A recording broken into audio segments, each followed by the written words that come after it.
Teman-teman, kita akan lanjut pembahasan budidaya belut kita tentang cara untuk bibit tangkapan agar bisa memakan pelet pabrikan di media air bersih. Pertama teman-teman harus pastikan air di dalam kolam itu bersih dan pH sesuai. Nah, ini syarat utama ya teman-teman. Pokoknya pH, TDS, TDS itu harus sesuai. Oksigen ini harus sesuai. Ini adalah dasar utama untuk budidaya belut. Apabila tidak ada ini, kita tidak punya standar. Kalau saya sendiri pribadi, saya mending tidak budidaya belut kalau tidak bisa menguasai ini. Jadi ini itu poin pentingnya. Ini standar hidupnya. Kedua, kita harus punya pelet yang berprotein tinggi ya. Yang kadarnya ya paling mendingnya 30% lah, 30%. Ada yang lebih ya, seperti pelet sidat ya, pelet sidat itu kadang lebih, ada yang 40, ada yang 40%. Kemudian teman-teman harus berlatih tentang obat-obatan nih. Ini sangat penting. Jadi itu belut itu tidak mampu mencerna sempurna kalau dia tepung yang berbentuk tepung. Itu pelet itu kan bentuknya tepung yang mengandung protein. Apabila teman-teman nggak dikasih obat-obatan ini, itu nggak bisa terurai di dalam ususnya karena dia itu ususnya pendek, karnivora nih. Jadi teman-teman harus belajar pH, standar hidupnya, harus standar airnya nih.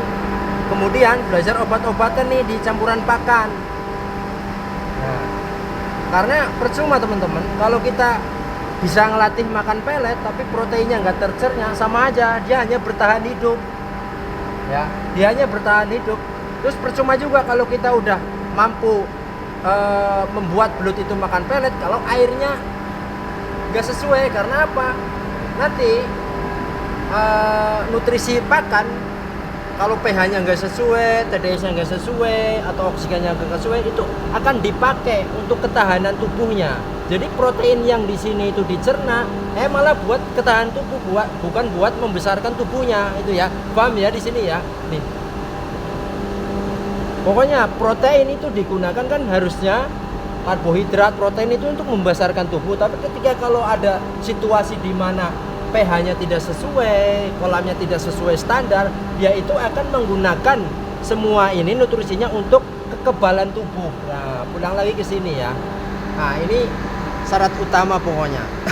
Kemudian di awal-awal melatih pelet, nah teman-teman harus pencampuran dengan antraktan. Antraktan itu zat penarik, biasanya disebut esen kalau mancing lah.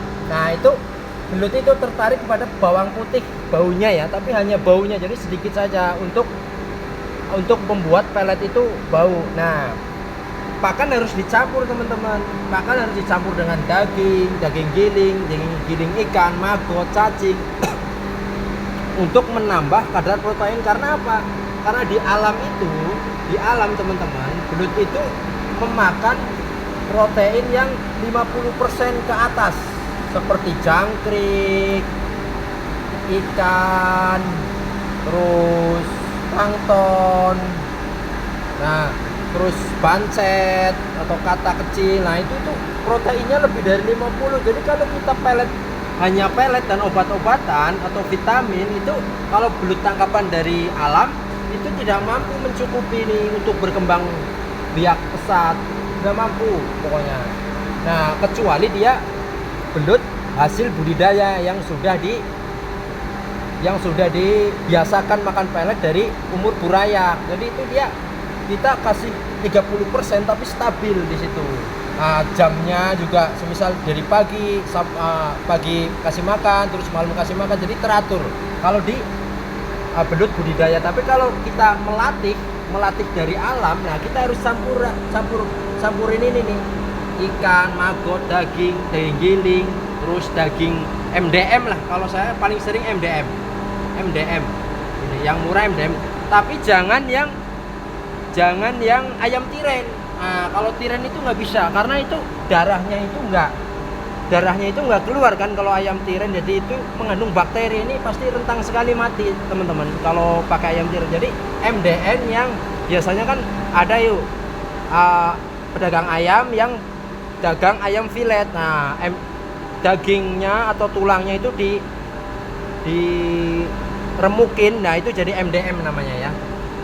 Kemudian terakhir ini yang paling penting yang saya bilang, manajemen air yang baik. Nah ini nih termasuk ini yang paling penting.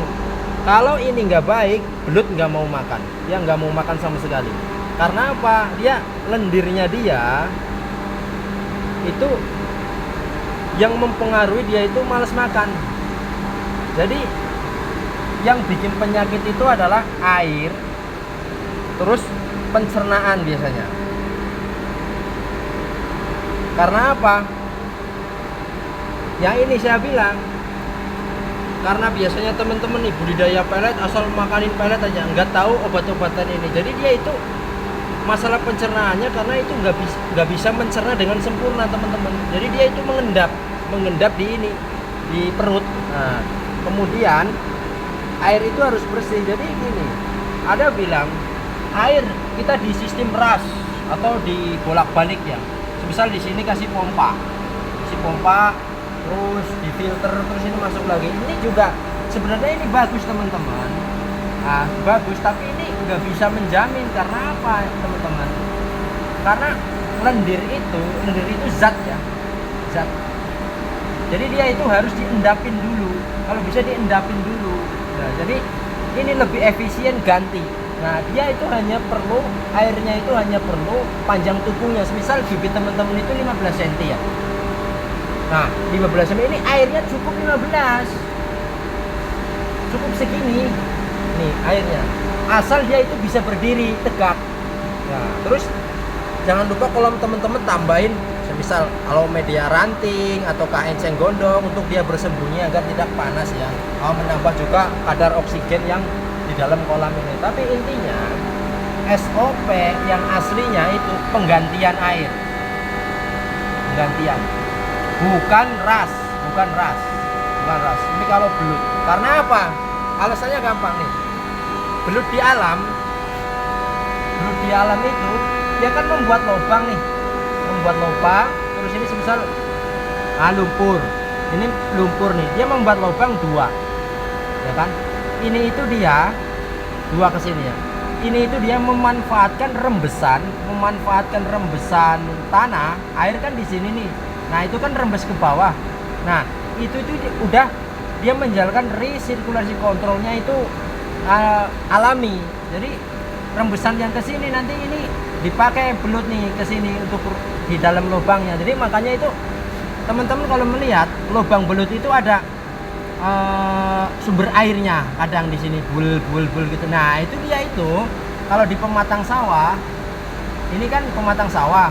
Nah, ini kan ada lubang di sini, pasti di sininya ada. Nah, dia itu nyerap dari sini agar dia keluar dari sini. Ya itu ya sirkulasi kontrol air yang luar biasa. Nah, ini tidak terjadi di kolam kita teman-teman apabila media lumpur.